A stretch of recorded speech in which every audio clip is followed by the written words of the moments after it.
ठंड में गरीब के घर आई नई रजाई। पार्वती, देखो मैं अभी शॉपिंग करने के लिए जा रही हूँ, ठीक है? तुम थोड़ा घर का ध्यान रखना, बच्चे स्कूल से आ जाएंगे तो उन्हें खाना खिला देना। जी मालकिन, जैसा आप कहें। मालिनी ऐसा कहने के बाद अपनी कार में बैठती है और शॉपिंग के लिए निकल जाती है। कार में बैठने के बाद उसे याद आता है कि उसने नोट की गड्डी अपने कमरे में यूं ही खुली छोड़ दी थी।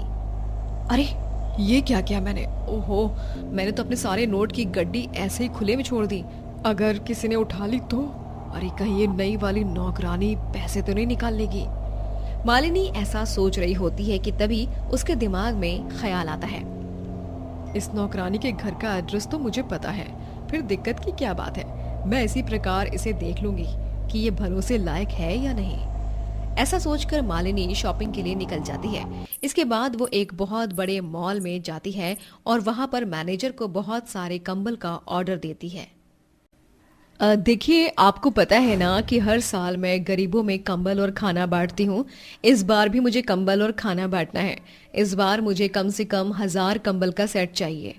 जैसा आप चाहोगी बिल्कुल वैसा ही होगा। मैं 1000 कंबल का सेट आपके घर पर पहुंचा देता हूँ। मालिनी ऑर्डर देने के बाद अपनी जरूरत का सामान लेती है और अपनी पसंद की एक बहुत महंगी रजाई लेकर अपने घर लौट आती है। जब पार्वती रजाई देखती है तो उसे अपने बच्चे याद आते हैं। हे भगवान, ठंड तो बढ़ती ही जा रही है और मेरे बच्चे भी बिना रजाई और कंबल के रहते हैं। मुझे तो उनके लिए भी रजाई लेनी थी, लेकिन अभी तो मेरे पास इतने पैसे हैं भी नहीं। अब मैं क्या करूं?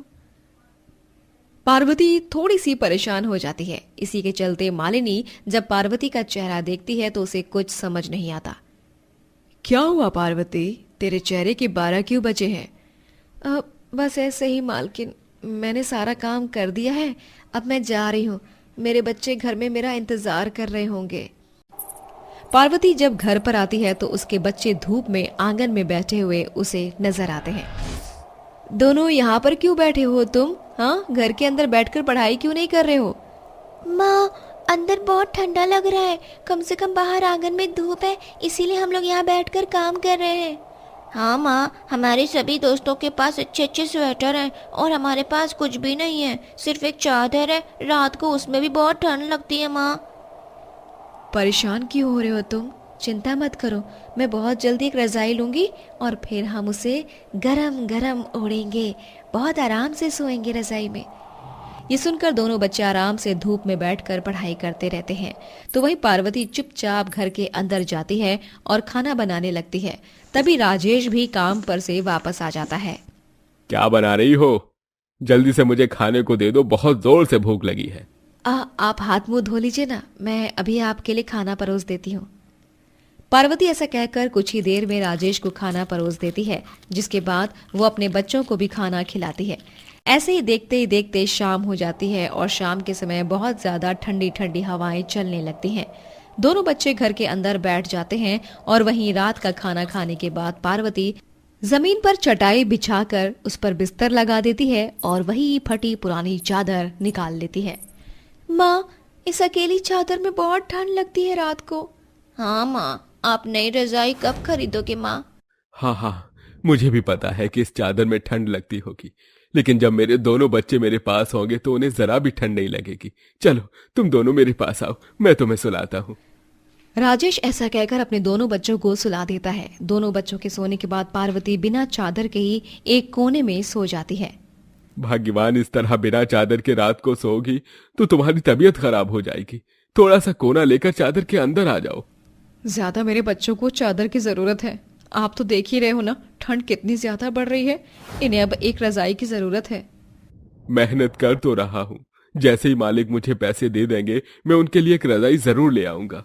राजेश इस तरह खाने के बाद सो जाता है। अगले दिन जब सब सुबह सुबह उठते हैं तो राजेश अपने काम के लिए निकल जाता है।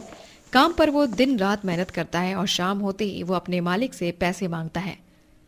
मालिक, मेरे दोनों बच्चे रोजाना ठंड में सोते हैं, मुझे बहुत बुरा लगता है।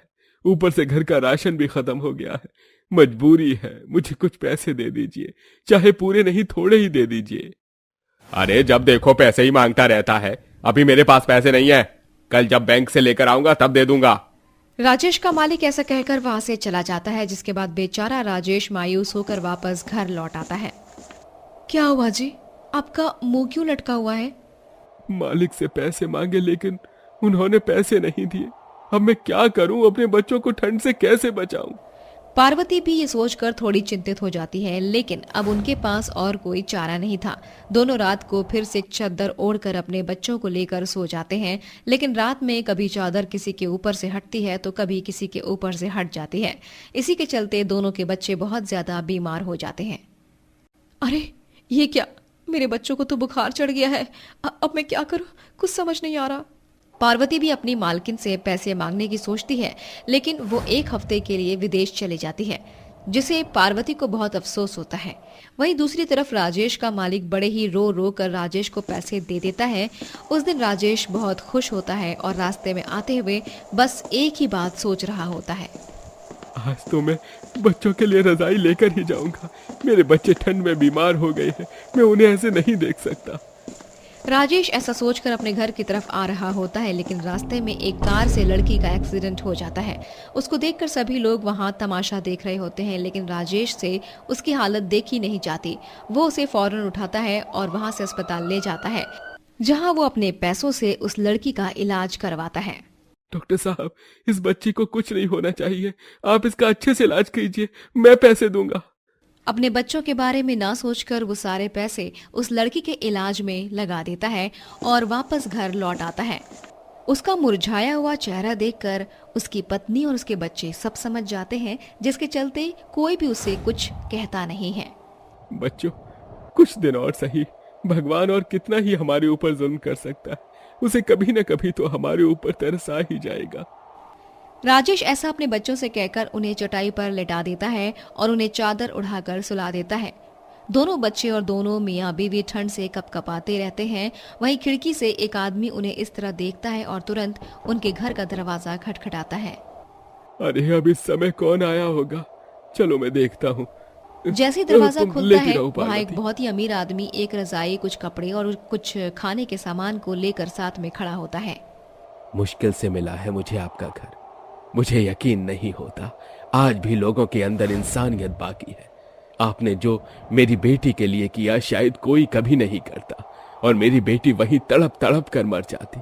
लेकिन आज आपकी वजह से मेरी बच्ची जीवित है और सांस ले रही है। मैं आपका शुक्रिया अदा करने आया हूँ। ये रजाई, ये गर्म कपड़े और खाने का कुछ सामान लाया हूँ, इसे स्वीकार कर लीजिए। रजाई देखते ही राजेश बहुत खुश होता है। उसे नहीं पता था कि उसके किए अच्छे कर्मों का फल उसे इस प्रकार मिलेगा। वो सारा सामान स्वीकारता है और उस रात वो अपने दोनों बच्चों को लेकर पत्नी के साथ और खुद रजाई ओढ़कर सोता है। ओहो माँ माँ, आपको ठंड नहीं लग रही क्या? अरे मुझे तो बहुत ठंड लग रही है। माँ चलो ना अंदर। ओहो, तुम तीनों बाहर क्या कर रही हो? मैं झाड़ू लगा रही हूँ, घर के अंदर बैठ जाओ वरना ठंड लग जाएगी तो बुखार हो जाएगा। जब देखो पीछे पीछे घूमती रहती हो माँ माँ करके। तो माँ अंदर चलो ना। अरे बाबा आ रही हूँ। ठंड लग रही है, अंदर चलो, फिर मैं आलू की रोटी बनाकर खिलाऊंगी। ये बल्ले बल्ले, हम तो आलू का पराठा खाएंगे इतने समय बाद। ये तीनों बच्चियां अपनी मामूली सी झोपड़ी के अंदर जाकर बैठ जाती हैं। फिर सविता अपनी बेटियों को आलू की रोटी चाय के साथ बनाकर खिलाती है। तीनों बहुत खुश होती हैं। माँ हम इससे भी खुश हैं, बस आप हमें स्वेटर लाकर दे दो। देखो ना दीदी की फ्रॉक फटी है और जुराब भी नहीं है। हमें बहुत ठंड लग रही है माँ, प्लीज हमें स्वेटर दिला दो ना। मैं कितनी बदनसीब माँ हूँ कि अपनी बच्चियों को एक स्वेटर भी नहीं दिला पा रही हूँ, और तो और उन्हें ठीक से पाल भी नहीं सकती। कपड़े क्या, खाने के लिए ही मोहताज होना पड़ता है। क्या हुआ माँ, आप कहाँ खो गई? ये लीजिए मेरे हाथ से खाना खाइए। अरे अब आप रोने लग गई, मिर्ची खिला दी क्या मैंने आपको? नहीं, बस तुम्हारे पापा की याद आ गई। तुम्हारे पापा भी मुझे ऐसे ही खिलाते थे। पता नहीं क्यों भगवान ने उन्हें हम सबसे छीन लिया। उनके बिना ये जिंदगी बदतर सी हो गई है। ये गरीबी की जिंदगी कैसे कट रही है, यह सिर्फ भगवान जानते हैं। माँ रो नहीं, हम तीनों हैं ना आपके साथ। हाँ मेरी बच्चियों।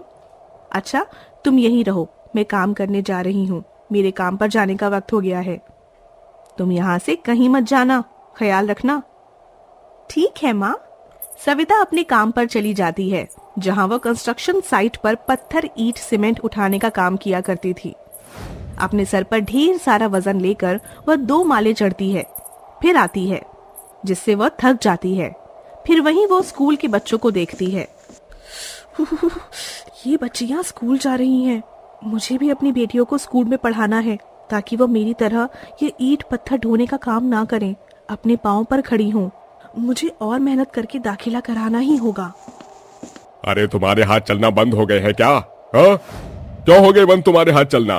तुम गरीबों को मैं यहाँ पर आराम करने के पैसे नहीं देता हूँ।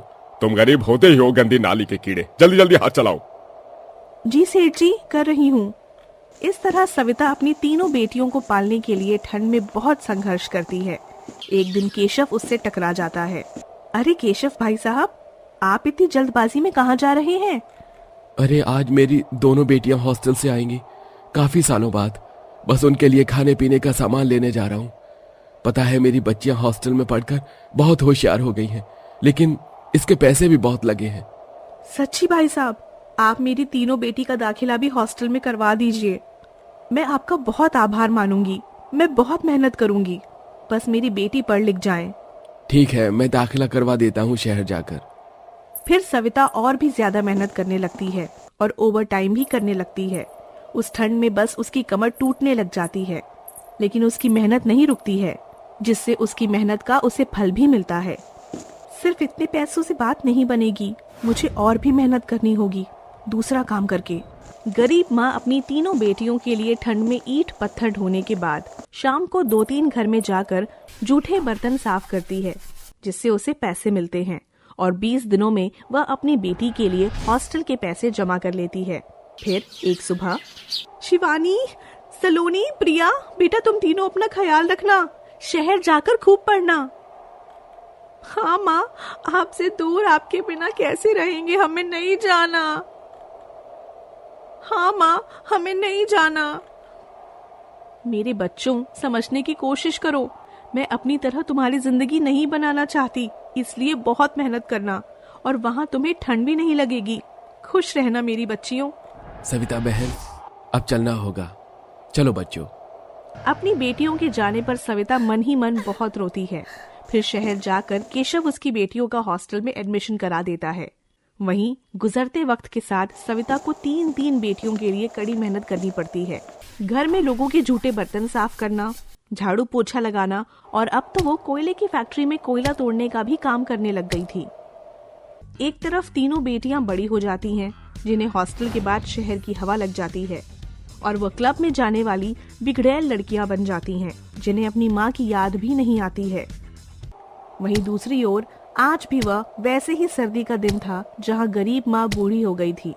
उसके कंधे और बाजू में अब कुछ भारी काम करने की क्षमता नहीं थी, लेकिन वह फिर भी कर रही थी। ओह बाप रे बाप, मैं इसे तोड़ कर ही रहूंगी, बहुत मजबूत है ये। बस कर सविता, और कितना काम करेगी तू? रोज इतनी मेहनत क्यों करती है? अपने शरीर पर भी ध्यान दे। अरे बच्चों के लिए काम भी नहीं करूं क्या? पैसे भेजने हैं बच्चों को।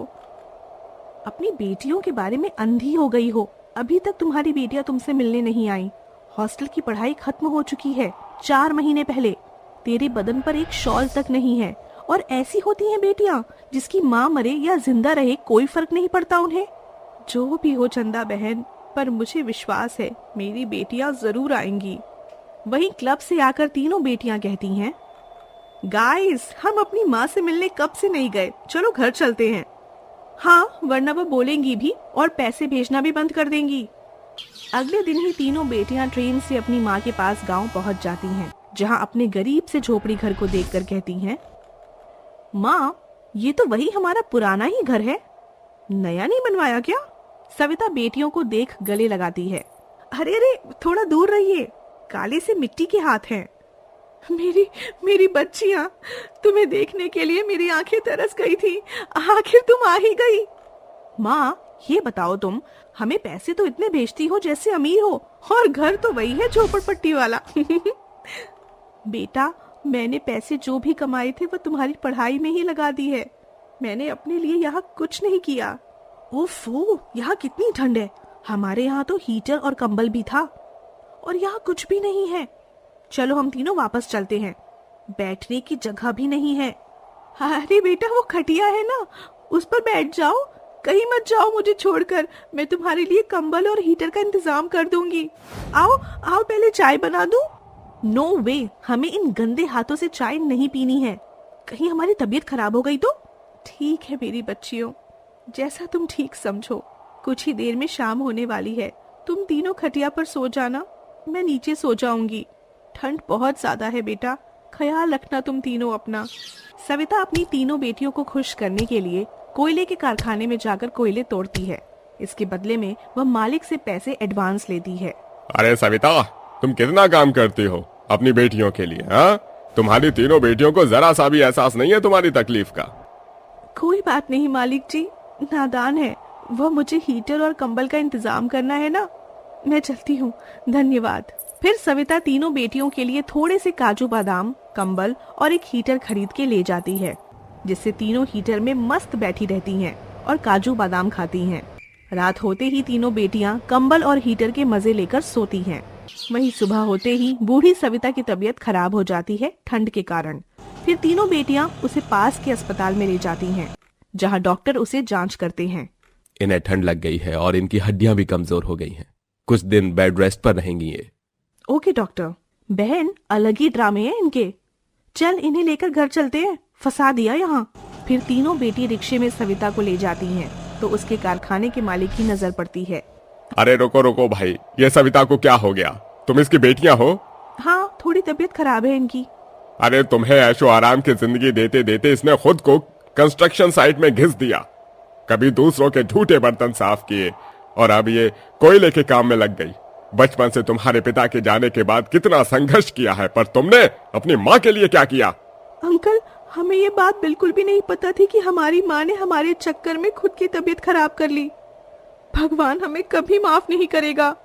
हमारी बूढ़ी माँ ने हमारे लिए सच में बहुत किया है, पर हम कुछ नहीं कर पाए। हम सबको माँ का ख्याल रखना होगा। अंकल, हमारी आंखें खोलने के लिए और सच्चाई बताने के लिए बहुत बहुत शुक्रिया। फिर तीनों बेटियां अपनी माँ को घर ले जाती हैं और उसी कंबल को सविता को ओढ़ा देती हैं। फिर हीटर चलाकर उसकी बहुत सेवा करती हैं। फिर तीनों बेटियां सविता को शहर ले जाती हैं और वहाँ उसका खुशी खुशी ख्याल रखने लगती हैं। तो दोस्तों, हमेशा अपनी माँ को समझें, कभी उनकी परवरिश पर उंगली ना उठाएं, क्योंकि वह हमारे लिए सारी दुनिया से लड़ सकती है।